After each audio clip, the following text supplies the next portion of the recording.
नमस्कार दोस्तों, स्वागत है आप सभी का हमारे चैनल पे।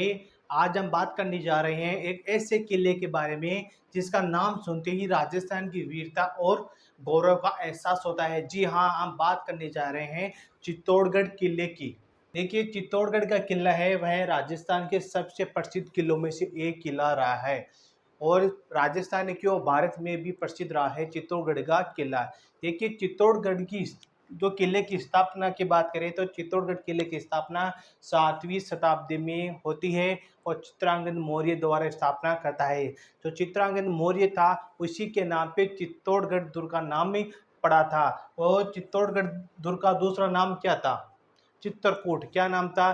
चित्रकूट था। तो जो चित्तौड़गढ़ के जो वहाँ पे जो सिक्के चलाए गए थे उस पे अंकित भी था चित्रकूट, उसका ही नाम सिक्के पे नाम में भी था चित्रकूट का। ठीक है, इस किले के नाम पे जो पड़ा था इसका चित्रांगद मौर्य के ही नाम पे चित्तौड़गढ़ का किला पड़ा था। तो ठीक है, देख लेते हैं इसके बारे में। देखिए, चित्तौड़गढ़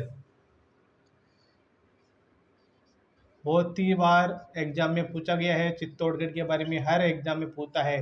देखिए, चित्तौड़गढ़ की स्थापना होती है 7वीं शताब्दी में। कब होती है? 7वीं शताब्दी में इसकी स्थापना होती है। कौन करवाता है इसकी स्थापना? चित्रांगद मौर्य। कौन करवाता है? चित्रांगद मौर्य।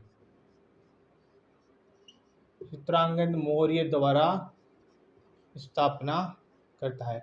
इसका देखिए दूसरे नाम की बात करें तो इसका दूसरा नाम चित्रकूट भी है। चित्तौड़गढ़ का दूसरा नाम क्या है? चित्रकूट। याद रखना, चित्तौड़गढ़ का दूसरा नाम क्या है? चित्रकूट है। ठीक है, और इसी के नाम पे क्या चित्तौड़गढ़ दुर्ग का नाम में पड़ा था। देखिए, फिर इस 10वीं शताब्दी में इस किले पे परमार वंश का शासक था, कब्जा था।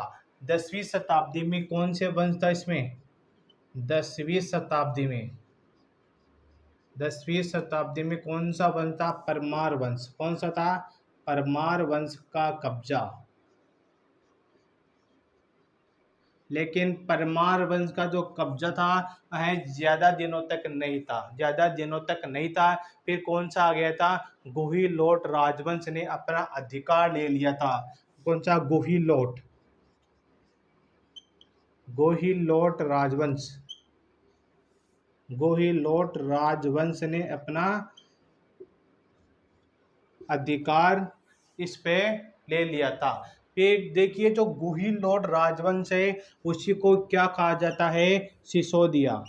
उसी को क्या कहते हैं? सिसोदिया वंश। सिसोदिया ही, इस सिसोदिया नाम पड़ गया था फिर बाद में उसका। जो गुहिलोट राजवंश का नाम सिसोदिया वंश राजवंश कर दिया गया था। देखिए, जो चित्तौड़गढ़ का किला है यह है जो सिसोदिया वंश का राज प्रमुख गढ़ रहा है। क्या रहा है? प्रमुख गढ़ रहा था। जो चित्तौड़गढ़ है वह प्रमुख गढ़ रहा था इसका। सिसोदिया राजवंश का प्रमुख गढ़ कौन सा है? तो चित्तौड़गढ़। देखिए, पहले बात कर लेते हैं इसमें राणा हमीर। पहले बात करेंगे, इसमें आता है राणा हमीर। तो 1338 से 1364 तक तो अपना शासक करता है यहाँ पे राणा हमीर। कौन आता है? एक सिसोदिया वंश का था राणा हमीर। तो यह 1338 से 1364 तक 1338 से 1364 तक ये अपना शासन करता है चित्तौड़गढ़ दुर्ग में। ये 14वीं शताब्दी में किले को फिर से स्थापित करता है। क्या करता है?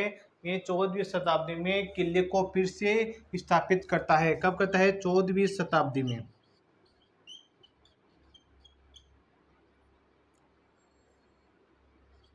14वीं शताब्दी में किले को फिर से स्थापित करता है।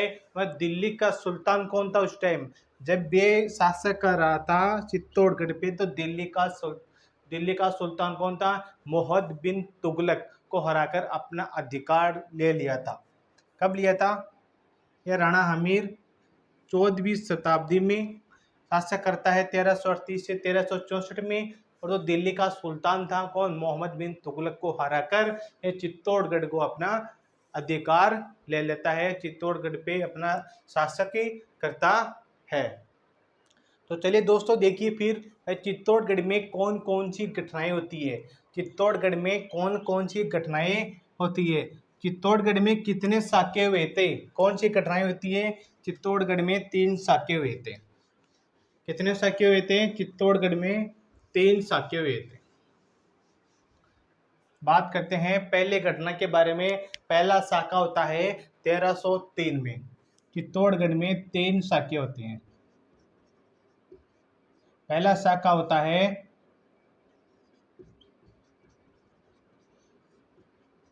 1303 में। कब होता है। पहला साका होता है 1303 में। इसमें दिल्ली का सुल्तान कौन था। अलाउद्दीन खिलजी ने चित्तौड़ पर आक्रमण करता है और किले को जीतता है। कब करता आक्रमण।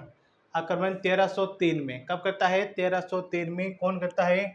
अलाउद्दीन खिलजी। अलाउद्दीन खिलजी आक्रमण करता है। 1303 में अलाउद्दीन खिलजी आक्रमण करता है और विजय हो जाता है, जिसमें रानी जो पद्मिनी थी वह अन्य महिलाओं के साथ मिलकर जौहर करती है। इसमें रानी पद्मिनी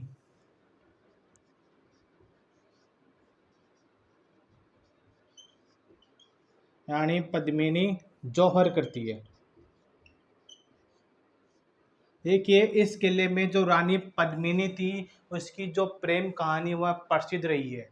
इसकी जो प्रेम कहानी प्रसिद्ध रही है, जो पद्मिनी के साथ बहुत सारी वहाँ की जो महिलाएं थी उन्होंने साथ दिया था, अपने सम्मान की रक्षा के लिए थे। अपने सम्मान की रक्षा के लिए इन सभी ने जौहर करती है। फिर देखिए दूसरा साका 1535 में होता है। कब होता है। दूसरा साका 1535 में।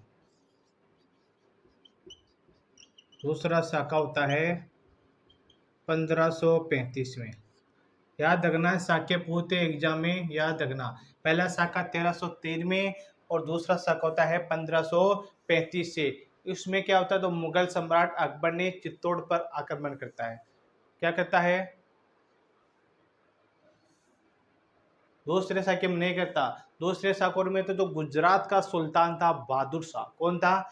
दूसरे साके में तो गुजरात का सुल्तान था। गुजरात का सुल्तान बहादुर शाह। ये क्या करता है, चित्तौड़गढ़ पे आक्रमण करता है और रानी कर्णावती और अन्य महिलाओं ने मिलकर जौहर करते हैं। कौन थी इस टाइम। रानी कर्णावती।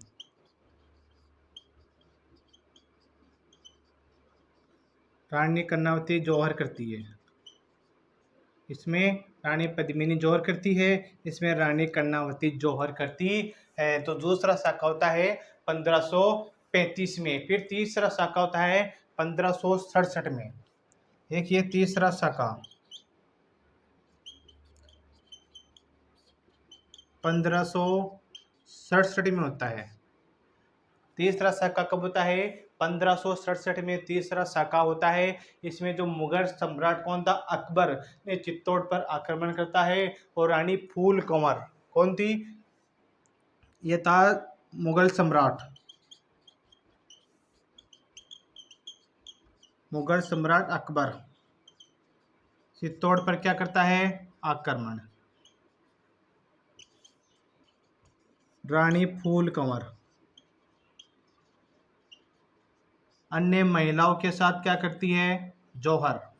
क्या करती है, वह अन्य महिलाओं के साथ मिलकर जौहर करती है। ये थी 3 साके हुए थे। ये चित्तौड़गढ़ की प्रमुख घटनाएं हैं जो मोस्ट इम्पोर्टेंट है एग्जाम में। देखिए पहला साका होता है 1303 में। कब होता है, 1303 में पहला साका होता है, जिसमें अलाउद्दीन खिलजी चित्तौड़गढ़ पे आक्रमण करता है। कौन करता है, अलाउद्दीन खिलजी चित्तौड़गढ़ पे आक्रमण करता है और इसमें जो रानी पद्मिनी थी वह अन्य महिलाओं के साथ मिलकर अपनी मान सम्मान की रक्षा के लिए वह जौहर करती है। फिर दूसरा साका होता है 1535 में। कब होता है? 1535 में। उस टाइम जो गुजरात का सुल्तान था बहादुर शाह ने, वह चित्तौड़गढ़ किले पर आक्रमण करता है और रानी कर्णावती और अन्य महिलाओं के साथ मिलकर ये जौहर करती है। फिर तीसरे साके में जो 1567 में साका होता है, उस टाइम जो मुगल सम्राट अकबर था, इन्होंने चित्तौड़गढ़ पे आक्रमण करता है और रानी फूल कंवर ने अन्य महिलाओं के साथ मिलकर जौहरे किया था। फिर बात कर लेते हैं भाई चित्तौड़गढ़ किले की संरचना के बारे में। तो देखिए, तो चित्तौड़गढ़ का किला है वह 700 एकड़ में फैला हुआ है। कितना? 700 एकड़ में फैला हुआ है। वह 180 मीटर ऊंचा, कितना है? 180 मीटर ऊंचा एक पहाड़ी पर बना हुआ है। किस पे बना हुआ है? पहाड़ी पे बना हुआ है, जिसके पास लगभग चित्तौड़ का जो रेलवे स्टेशन से 4-5 किलोमीटर दूर है ये चित्तौड़गढ़ का किला। और पास में ही मेसा का पठार भी स्थित है। मेसा का पठार भी इसी के पास थे और कुछ भाग अरावली पर्वतमाला के अवशेष भी है। ठीक है। फिर देखिए यहाँ पे क्या क्या बने हुए, चित्तौड़गढ़ में क्या क्या प्रसिद्ध चीज़ें बनी हुई है। देखिए यहाँ पे तो कीर्ति स्तंभ बना हुआ है। तो महाराणा कुंभा ने 1440 में मालवा का जो सुल्तान था, कौन? महमूद खिलजी पर विजय प्राप्त करके कीर्ति स्तंभ का निर्माण करता है। तो चलिए इसके बारे में हम डिटेल से बात करते हैं, मैं साथ साथ में आपको लिखवा भी दूँ। तो चलिए पहले बात कर लेते हैं भाई चित्तौड़गढ़ की संरचना के बारे में। चित्तौड़गढ़ में क्या क्या बने हुए हैं।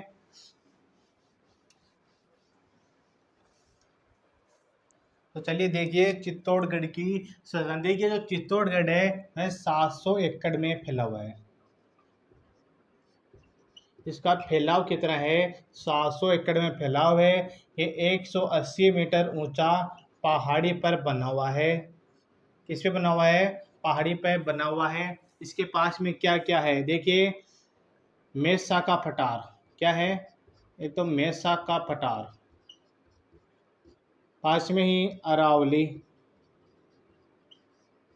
दो याद रखना, मेसा का पठार पास में है और अरावली के कुछ अवशेष भी स्थित है। फिर देखिए कीर्ति स्तंभ क्या बना हुआ है। पहले बात करते हैं कीर्ति स्तंभ की। कीर्ति स्तंभ, देखिए कीर्ति स्तंभ का निर्माण कौन करवाता है? राणा कुंभा। कौन करवाता है? राणा कुंभा। कब करवाता है? 1440 में। कब करवाता है? 1440 में निर्माण करवाता है, जिसमें तो मालवा का सुल्तान था महमूद खिलजी को हराकर, इसको महमूद खिलजी को हराकर,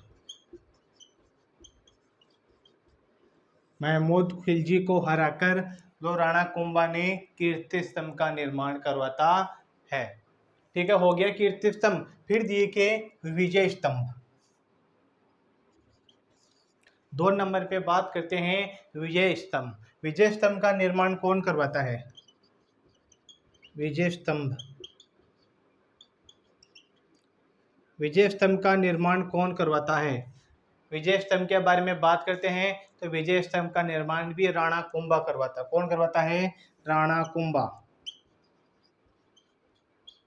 सन याद रखना जरूर। ये तो 1440 में करवाता है। कीर्ति स्तंभ और विजय स्तंभ के बारे में क्वेश्चन जरूर पूछता है, याद रखना। इसका निर्माण कब करवाता है? 1448 में। कब करवाता है? 1448 में निर्माण करवाता है। किसका? विजय स्तंभ का। इसमें क्या होता है, जो मालवा का सुल्तान था, कौन था मालवा का सुल्तान? मालवा का सुल्तान कौन था? महमूद खिलजी। महमूद खिलजी को 1448 में हरा करके विजय स्तंभ का निर्माण करवाता है। किसको हराता है? 1448 में महमूद खिलजी को हराकर वह जीत हासिल करता है, उसकी जो उपलब्ध में विजय स्तंभ का निर्माण करवाता है। और क्या क्या बनी हुई है यहाँ पे एक प्रसिद्ध मंदिर बना हुआ है, मीराबाई का जो मंदिर बना हुआ है। कौन सा मंदिर है? मीराबाई का मंदिर। मीराबाई का मंदिर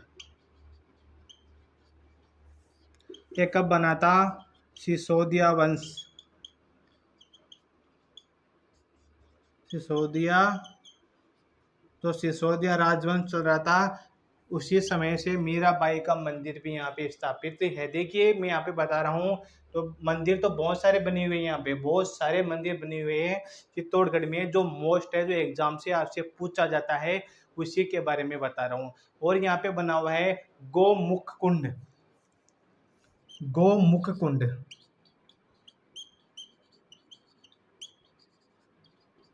जो गोमुख कुंड है, यह क्या है, यह क्या है, यह पवित्र जलाशय है। क्या है, जो पवित्र जलाशय है, जो महल के अंदर बना हुआ है, पवित्र जलाशय है जो महल के अंदर बना हुआ है।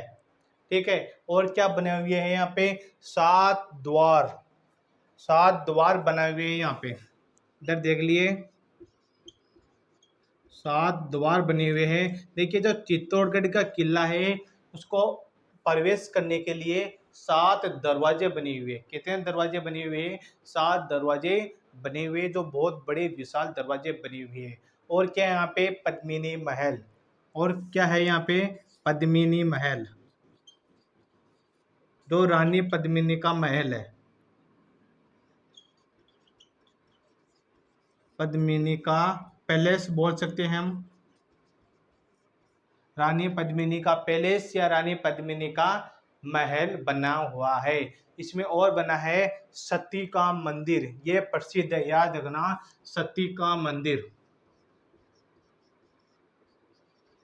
सती का मंदिर, ये याद रखना भाई। सती का मंदिर एग्जाम में पूछा गया क्वेश्चन था भाई, सती का मंदिर क्यों प्रसिद्ध है चित्तौड़गढ़ में, तो याद रखना क्योंकि यहाँ पे क्या होता था, जो महिलाएं, तो ये क्या, महिलाओं की स्मृति में बना हुआ मंदिर है। क्या बना हुआ है, महिलाओं की स्मृति में मंदिर बना हुआ है।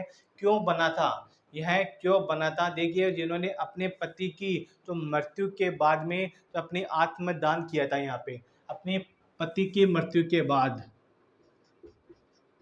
पति के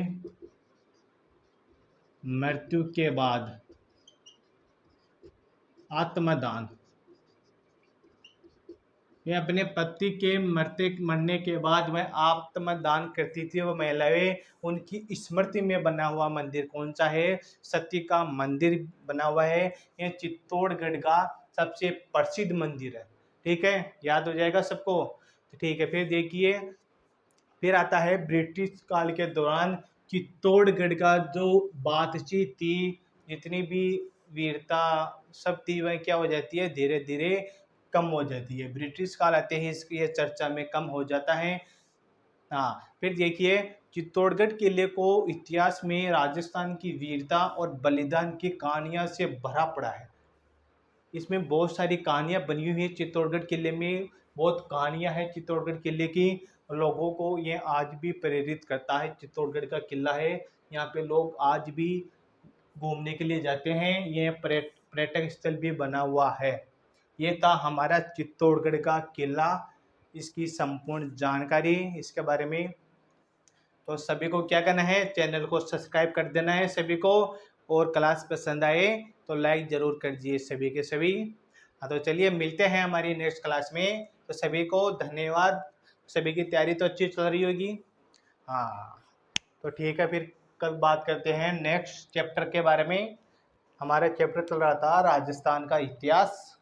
तो चलिए कल देखते हैं, फिर से आपके लिए लेके आऊँगा एक बहुत ही मस्त टॉपिक, तो एक कहानी के रूप में, ये क्या, एक कहानी के तौर के हिसाब से बताया मैंने, लेकिन ये याद रखना, एक तो कीर्ति स्तंभ, विजय स्तंभ, मीराबाई का मंदिर, और गोमुख कुंड, और यहाँ पे पद्मिनी महल, 7 द्वार, और सती का मंदिर, यह प्रमुख है। एग्जाम से यहीं से क्वेश्चन बनता है। बाकी तो आप कुछ भी पढ़ो पढ़ो, याद रखो, कुछ भी करो, लेकिन एग्जाम में यहीं से क्वेश्चन पूछे जाते हैं। चित्तौड़गढ़ के बारे में इसके अलग से क्वेश्चन नहीं पूछे जाते, यहीं से क्वेश्चन पूछे जाते हैं। तो मिलते हैं नेक्स्ट क्लास में।